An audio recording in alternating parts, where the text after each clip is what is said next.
What is up, everybody? So today I'm going to be going over what the different options on the Guage cluster are on the 2016 to 2017 Chevrolet Camaro. In this car, it's an SS, so it might be a little bit different than the V6 or the 4-cylinder.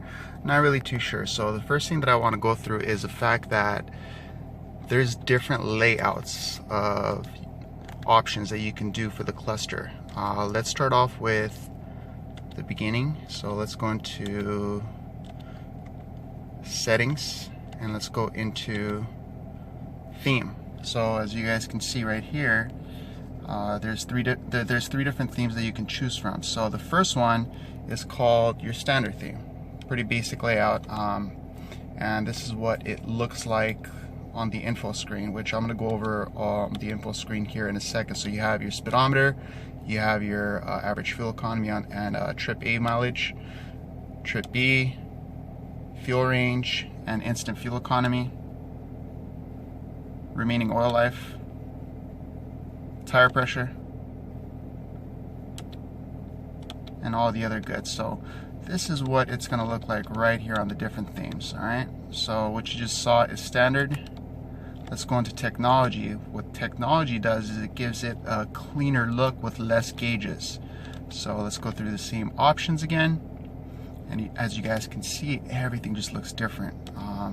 It changes the whole digital cluster. So it changes it from having the fuel gauges up here, and well, I'll show you guys the difference right now in just a second. So I'll just go through it again. This is one of my favorite ones, especially if you do not have the heads-up display. This will definitely help you guys out. This little big digital speedometer right here. Alright, so this is your technology display. And then go back into settings. And there's a third display that not a lot of people use, including myself. I use this once in a while. It's called media. And it gives the clusters like a kind of an old school 60s Camaro look. So if you guys notice, like the old school gauges from right to left, kind of different. Again, let's go through what we have right here. So it just kind of flattens things out on the bottom, stretches out the gauges from left to right, and has a big info little thing right here, and it makes the compass a lot smaller. All right, so once again, without scrolling through everything, let's just go through the different themes. There's 3 different themes, so whenever you get bored, start playing around with these. All right, so you have your standard theme where you have 4 gauges up top. You have a little compass up top as well. You have your technology, which is probably most people's favorite because it's a nice clean look. It's very bright, it's in your face, it's really cool. And you have media, where it's a very retro, very retro look, as you guys can see. And what I'm going to do is I'm going to go back to the standard mode on it, and I'm going to go through the different menu options and what they actually do. So let's go into info first. When you're in info, what I did was I enabled every single little page that you can enable on this car. So the first thing that you guys see is engine hours.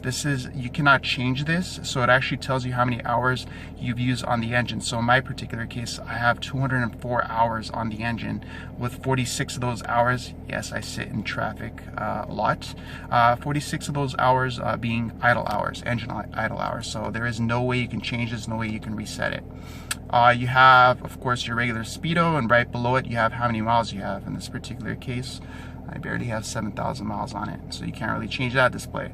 Then you have your average fuel economy on a single trip. So in 2,482 miles, I have been averaging 18.3. I did a real-time average to see how accurate that is, and it comes out to roughly about 17.5 miles per gallon. So it's always off by just a little bit, and it tells you your average speed right there. And what you can also do is you can reset all. Once you click on reset all, there you go. Just resets the fuel gauge, your average fuel gauge, your average speed, and everything else too. So if you guys want to do like a full tank and kind of check to see how many MPGs you're getting, that's the way to do it. Then you have your trip B, okay, which I never reset, 19.8 miles per gallon. Realistically, real world driving about 18.8, averaging 35 miles per gallon. Again, you can just go over here and you can reset it whenever you want to. You have your fuel range. I have 255 miles. Now your fuel range is going to change based upon your driving habits, right? So let's, I put in a full tank this morning. I've used maybe about 20% of my tank, and I've been kind of stepping on it here and there. So here is your remaining oil life. So it actually tells you how much oil life you have remaining without having to do any guesswork or anything like that. So the harder you drive it, obviously it's going to go down a lot quicker. So the computer actually measures how much you're stepping on it, what your driving habits are like, what the temperature is, and everything else, and it takes everything into consideration. You can go in there and you can reset it yourself. Of course, I don't suggest you do that unless you're doing an oil change. Next, let's go to tire pressure. That's what I love. It gives you the exact PSI of, give or take 1 or 2 pounds of pressure. Gives you your front tires, your front 2. Yes, my front 2 is up by 2. It should be at 35. Right now it's currently at 37, so I got to decrease it by 2. Next, let's go into average fuel economy based upon your last 25, 50, and 400 miles. So in this particular case, I have my last 50 miles posted. I've been averaging 17.7 miles per gallon. The best I've gotten within 50 miles is 30.6.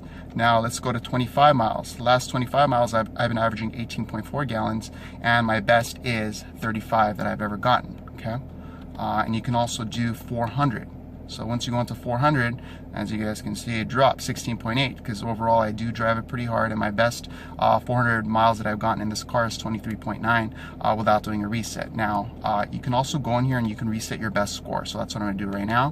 And it just pretty much resets your best score. Obviously, it's not doing it right now because I'm not driving the car. Moving on. Fuel used, how much fuel you've used since you actually hit the reset button. So in this particular case, I have not reset the fuel use button in a while, so it's showing 157 gallons. You can also set a timer on how long you've been driving, or if you want to do like a trip based upon how much fuel you're using or whatnot. Again, it's off by about 5% or so, 5 to 8% give or take. All right. Reset fuel use, reset timer, reset both. Let's reset both. All right, and that gives you a fresh start. Next, speed limit. Can we see a speed limit here? Oh, there's no speed limit, so obviously because I'm at a stop. But this actually tells you in real time what the speed limit of the area is that you're going in. There is no option to it. Next, you have engine hours, same place again, all right? So let's move on. Let's go to performance. Now, this is anytime you want to do any type of performance running, or you just want to see how you're performing on the track, whatever the case may be. This is your actual G meter, so it tells you how many G's you're pulling. Anytime you're making a turn, depending on how hard you're making that turn, the G meter will either go to the left or right, and it'll tell you how many G's you're actually pulling. Over here, you have a little body roll slash G meter slash which direction the power is pulling in. So if you were to accelerate fast, you're going to notice your little gauge right here dropping down, or if most of the pressure is going to the bottom left or the bottom back of your car, the little dot in the middle will move as you're driving. It's a fun little, it's kind of like driving in Forza or like any video game. Gives you the same feeling. Next, 0 to 60. If you guys want to do a little 0 to 60 run, you press a little button, and as soon as you take off, it gives you your 0 to 60 time. My best is, you can also do 0 to 100, you can do quarter mile, you can do 0 to 100 and back to 0 again. My best time is 4.7 on a stick shift. That's in warm California weather, so I'm sure we can do a lot better than that. Oil temperature, very basic. Oil pressure, transmission fluid temperature, and back to G-force again. Next, audio. Here is what it tells you, whatever you're playing. So if you have Pandora or whatever the case may be, you can actually go in here and you can browse your folders, your favorites, everything else that you want to browse. Really, really handy tool. Next is phone. Phone tells you what kind of phone you have connected, of course, and over here, I'm not going to go through the list, obviously, but you have your contacts and you have your recent call list as well. And you can actually dial directly from your steering wheel as well, as long as they're in your contacts. And another cool feature that I love, even if you don't have navigation running, you can actually see a little navigation map right there in the center. I think that's super cool, even if you don't have anything set up as far as navigation is concerned. But whenever you do have navigation running, it'll tell you, turn left right here, turn right. You guys know what the drill is. But anytime I get bored, I put this on, even when I don't have navigation on, and it gives me a little mini map of the area. And back to settings again, and that's just a basic tutorial, guys. And over here, you can actually go select which pages you want. So if you don't want one of these things, like I don't do lap timer, take that out. I don't do oil pressure, oil temperature, transmission fluid. So whatever you don't use, you can take off. That way you minimize the amount of pages you have. All right, this video is running a little bit too long. I just want to give a rundown, quick rundown of what it is.